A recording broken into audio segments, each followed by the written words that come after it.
Alright, got my Hyperlite Flowride in today. Actually, I went and picked it up.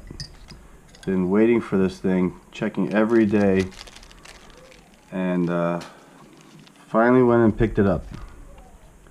Couldn't wait no longer.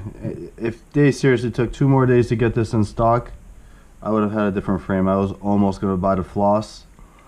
I got the tooth fairy, haven't finished that yet, still waiting for the motors to come in. But yeah, let's see. Again, this is an unbagging because there's no box here. It's all good, I love it. For 40, I think it was 47 bucks. 47 bucks. Bob is killing it. Good job, Bob. You're crushing it, buddy. So let's see. Let's see how much this weighs.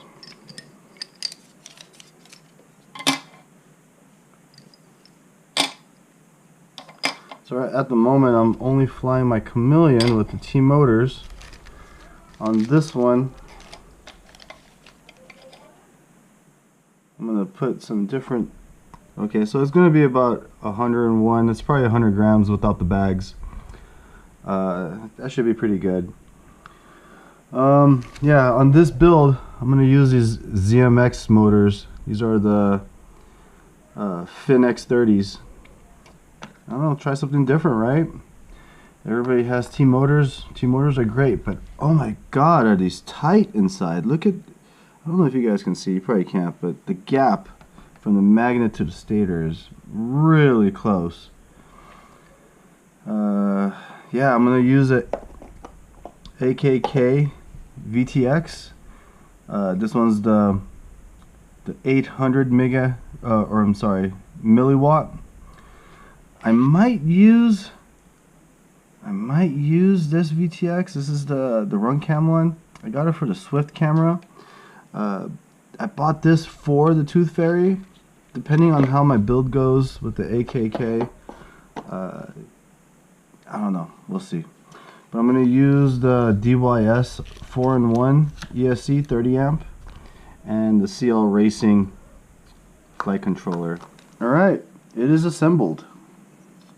Didn't take very long. I had a problem with one of the screws. It just wasn't lining up with all 3 of the plates when I had to pass through them all. A little wiggling and it got through.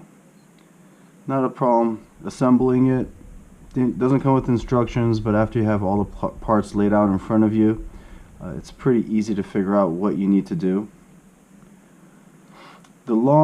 There's 3 sets of screws, long, short, medium. I'm not really sure the length, I didn't measure them, didn't see a need to. The long ones go inside these tall stacks. The mediums go where the lock nuts are. The tall and medium screws are for the arms. And the short screws are for the top plate and the front stacks. It goes on the bottom plate right there. There are 2 different size stacks. There's the wide ones and the narrow ones. The 2 narrow ones go in the front because that's what the 3D printed camera mount slides on. The X-shaped plate is at the very bottom and it sandwiches the arms with the bottom plate. It's a really easy build, guys. If you're in this hobby, you know how to build shit. You'll be alright just by looking at this and hearing me talk about it. Probably don't even need that. Probably nail it first try, under 20 minutes. There is one negative on this frame. The back arms. Hope you guys can see that. It does have play. I have read in the past, when I was first getting in this hobby about 2 months ago, that some drones with these individual arms had play, and the play didn't affect the flight characteristic. It's just annoying. I've also seen videos on it, and I agree. Doesn't seem like it's going to affect the flight characteristic. It doesn't move easily so it's not going to be moving in the flight. But it is annoying. It's annoying. But for 47 bucks, as long as it flies good, I think I'll be okay. The design of the frame, other than the arms moving, I really like it. It's super light. 90 grams. Let's weigh this. 90 grams. And the reason why we lost weight from the original weighing is because it comes with two plates. It comes with a short plate and a long plate. And also came with an extra locking nut. I'll take it. Not sure if it was on purpose or accidental. I'll take it. And I remember Bob talking about the short and long plate. He said he preferred the long one, but a lot of people were bitching, and he included the short one. And I'm glad that those people were bitching, because now I have an extra plate. I'll fucking take it. You little crybabies, I'll take it. Thank you. There it is. It's got holes in there for 20 by 20 or 30 by 30, which is nice. In the future, I definitely see 20 by 20s being a little bit more advanced and usable.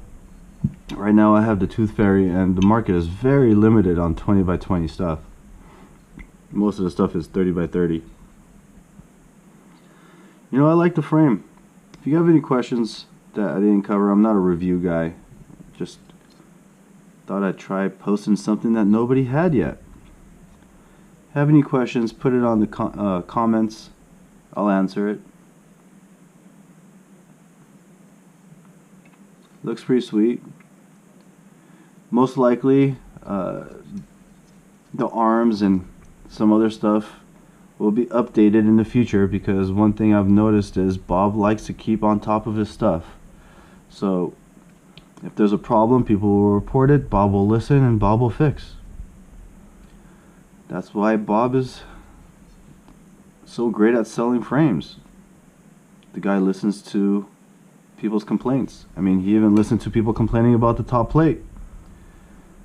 And we got an extra one. I'll take it. So yeah, 90 grams. I fly the Chameleon. I think the Chameleon flies great. I have a Diatone GT2, the 2017 version, and the Chameleon flies so much nicer than that Diatone. So the Chameleon is great. I can imagine how nice this very light frame is gonna fly. I really can't wait.